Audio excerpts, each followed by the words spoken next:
Okay, so I'm going to talk about the subculture of homelessness, and this is something that a lot of people just turn their head, or it's a touchy subject. A lot of people judge and have their beliefs on why people are there, and every situation is different, and depending on if they come from a a home where they don't even have a chance to get on their feet, or if they aren't in the best guidelines in their life, and some go there due to drugs, and some choose to live that way. And there's a difference too between a hobo and a bum. And a bum doesn't work and they're homeless, and then a hobo works, but he chooses to still be homeless. So I'm going to talk about bums. And anyways, so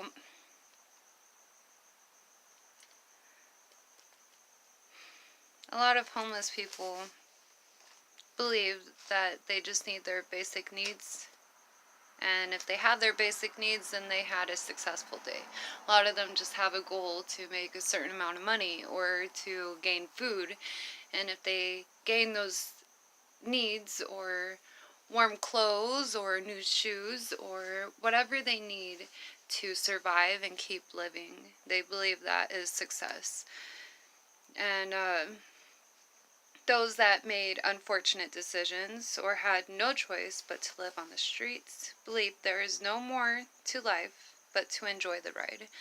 So they kind of live hopelessly. And there are rules. Some of them have rules. They're very territorial in some areas. And it could, if another homeless person enters their territory, they will be warned.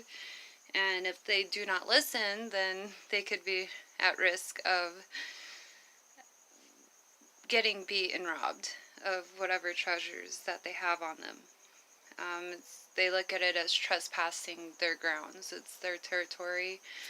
Some of it could be due to drug-related reasons, and some of it could be just that's where they want to sleep. That's that's just how they want it. So just it's normal for us as humans to have our space, our grounds, and some work for drug dealers, and so some who are panhandling will actually, some people see them as just taking money, but they will make drug deals for their dealers, and in a way to exchange to get high or to be rewarded with drugs. And so they have rules to follow in order to do that, and some do get caught. It is known to police officers and other people. So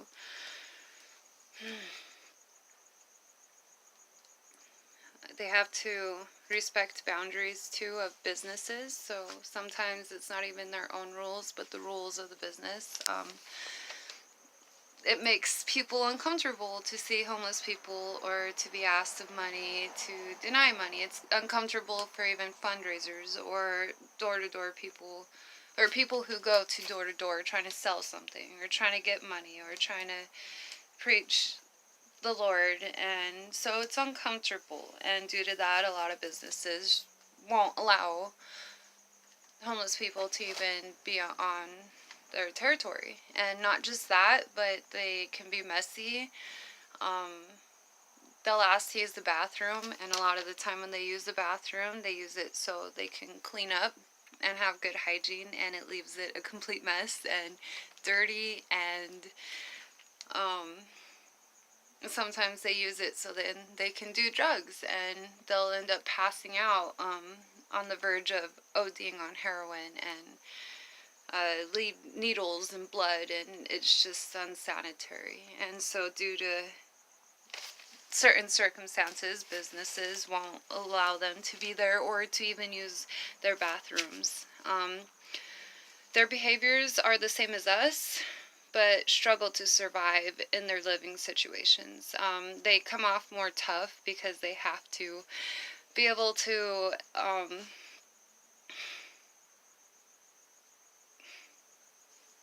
in order to not be messed with or taken advantage, or um, for people to come and rob them.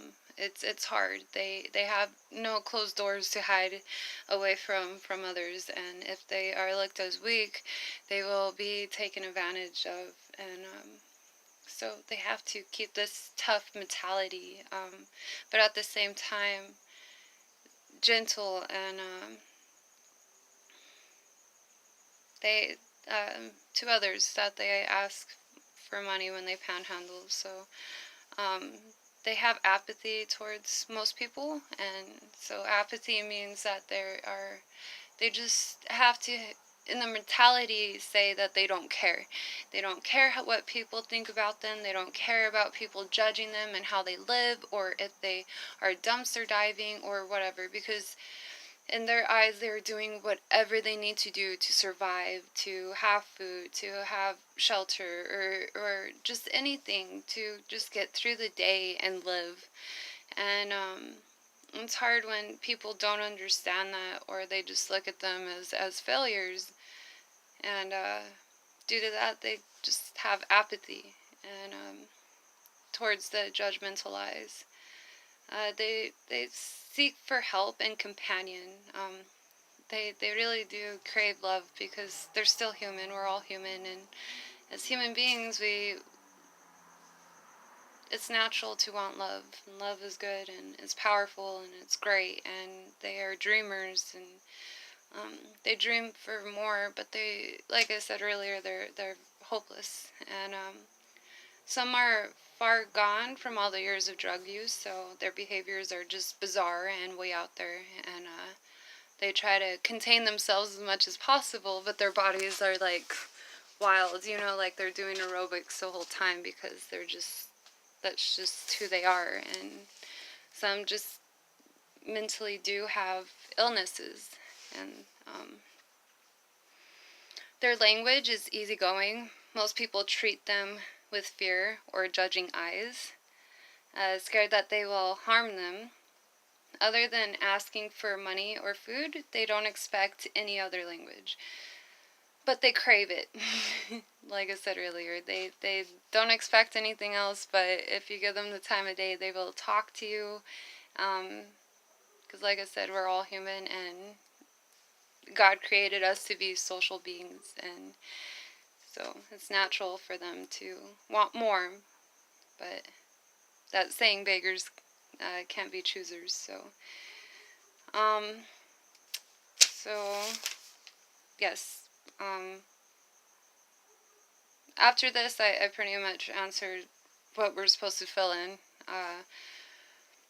for the class, but I'm also going to speak about some stories of a couple of people. I used to work at a gas station in the ghetto of Albuquerque, New Mexico, and it was a rough area.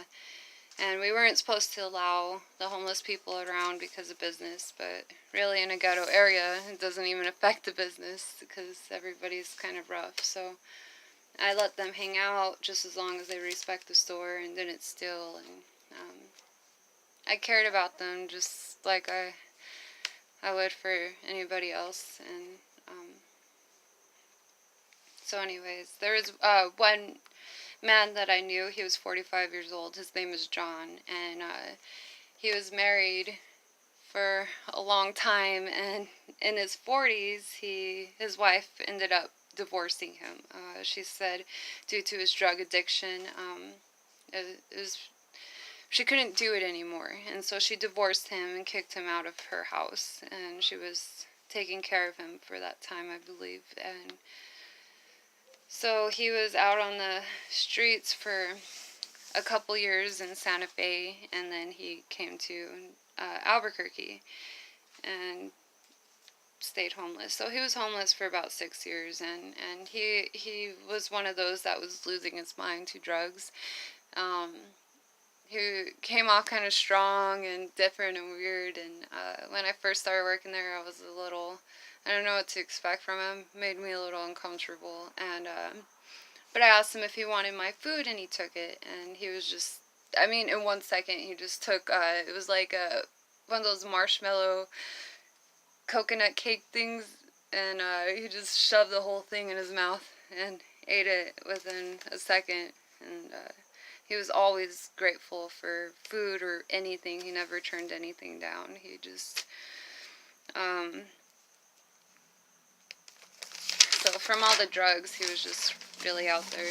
And he was polite though. And one day he was walking circles around the gas station for like 4 hours and just talking to himself, mumbling and just walking. And so I went outside, and at the time I smoked cigarettes, and I was taking a smoke break. And so I said, "Hey John." He said, "Yeah." I said, what do I asked him what he was doing, and he said thinking. I said, "What about?" He said, "Well, you see, they traced God's DNA back to me, and he is my great, great, great, great." He said great for about 2 minutes, and I'm not exaggerating. And grandfather. They unlocked my thoughts, and now they can hear everything that I'm thinking. I said, "What kind of thoughts?" He said, "Well, years ago I wanted to get married, but they wouldn't let me." And then he said, "Well, I wanted to marry you." I said, "You didn't know me." I said, we barely just met not so long ago." I said, "You're probably talking about your wife." So, um, he was extremely confused, and just, some days he was alright, and other days he wasn't. So, when people are heavily on drugs, and when they have their good days and bad days, and their bad days, normally they're sick. But right here in this state of mind where he's thinking extremely strange, he was extremely high. And when he wasn't, he was extremely sick. And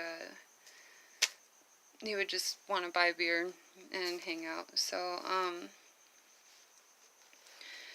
but like I was talking about the territorial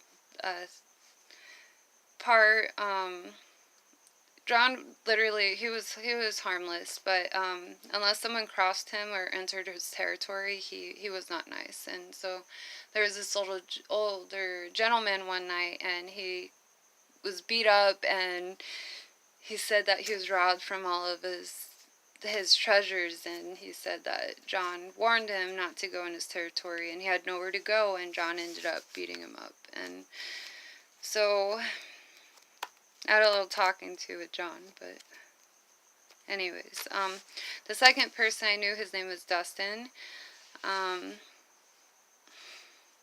He is a character that I'll never forget. He was a young man.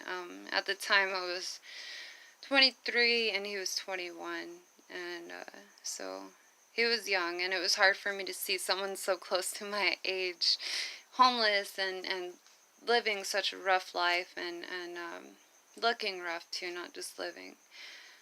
Both him and his brother were homeless, and Dustin was also known as Dreads because he had dreadlocks that were like down to here, and they were long blonde, and everybody called them Dreads. And sometimes I would get upset and say, "Hey, like, they have names." And so I said his name's Dustin. Anyways, he carried himself with hopelessness. He seemed innocent with eyes trapped in trauma. He was just always sleepwalking kind of in a daze. And he was in search for hope and would speak about God, both him and I, because that was the hope that I knew of. Before this point in my life, I was sleeping in my car and in a rough track, so I just wanted to see him, especially him, because he was so young, just to not be hopeless, and to know that that he would have opportunities to better his life and change his life around.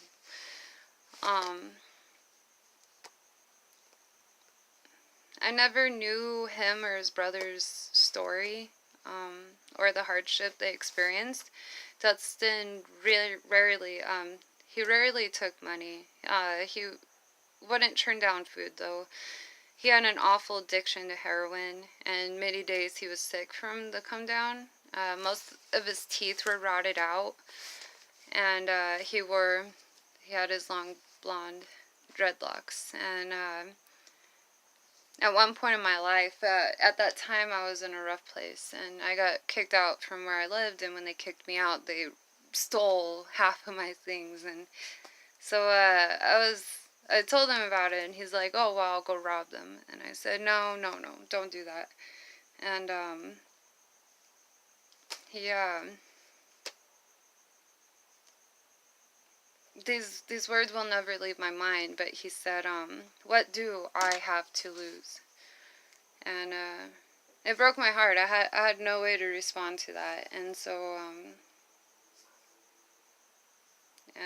every day he would dig in this hole, like, in search for something new, and I really believe he was looking for an escape or something new. He was just at the same hole every day. He would just dig in this hole. And one day he found a crucifixion of Jesus, and I believe he found his answers. And so throughout my journey, I've met and just had discussions with many homeless people, but those are some of the ones that stuck out. And like I said, some choose to be in that place too. Like, there are some veterans that don't like, they fought a war and a hard war in Vietnam, and they don't like what they fought for. They don't like what our country ended up being like, so they actually choose to live on the streets and not give in to our country anymore than they have to. And I believe a lot too is also PTSD. They just or they came back as drug addicts, because they did have our soldiers in that time doing meth and other drugs to be super soldiers. And so anyways, I'm getting off topic, but definitely homelessness and bums are growing within our country, and not even our country, not just the city, not just the state, not the country, but our world. It's just it's growing, and there are no rules. I know I said there were rules, but there are good guidelines. But yeah, what do they have to lose, right? Anyways, there's my video for this.